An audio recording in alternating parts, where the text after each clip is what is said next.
Dans la nuit du vendredi 19 au samedi 20 mai, Harry Boulogne, 60 ans, a été retrouvé mort dans son appartement parisien.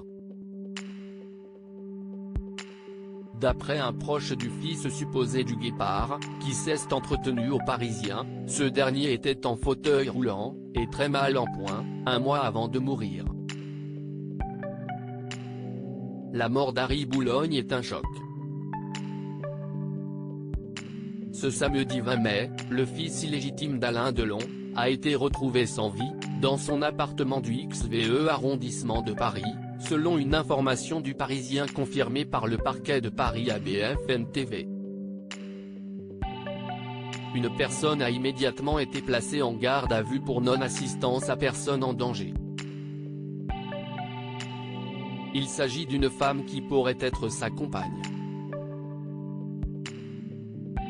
Dès lors, l'AFP a précisé qu'une enquête était en cours afin d'éclaircir les circonstances dans lesquelles a pu survenir le décès de la victime, qui était hémiplégique, selon le parquet. La police a été appelée à 4 h du matin par la femme de 58 ans qui se trouvait au domicile du demi-frère d'Alain Fabien et Anouchka Delon. Elle aurait découvert avec stupeur le corps d'Harry Boulogne dans un état de décomposition avancé, précise le Parisien. Elle était accompagnée de son fils de 21 ans et a déclaré qu'elle revenait d'un voyage en province. Harry Boulogne mal en point, il se déplaçait en fauteuil roulant quelques heures après l'annonce de sa mort. Un proche d'Harry Boulogne affirme à nos confrères que le fils de la chanteuse et actrice allemande Nico souffrait de problèmes de santé. Si est-il la raison pour laquelle il avait été conduit à l'hôpital Georges Pompidou, de Paris.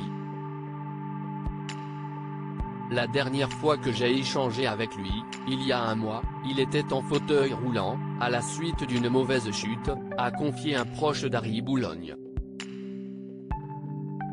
Un voisin a ajouté que le fils d'Alain Delon était immobilisé à cause de sa maladie. Il ne sort jamais. Cela fait au moins 1 an que je ne l'ai pas vu, a-t-il précisé au journal. Une autre a ajouté que le fils adoptif d'Édith Boulogne était toxicomane. Il ne parvenait pas à se déplacer et surtout, il était toxicomane.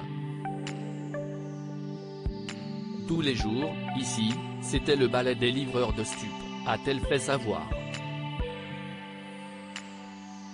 Le Parisien ajoute que la dépouille du père de famille a été conduite à l'Institut médico-légal de Paris pour y subir une autopsie.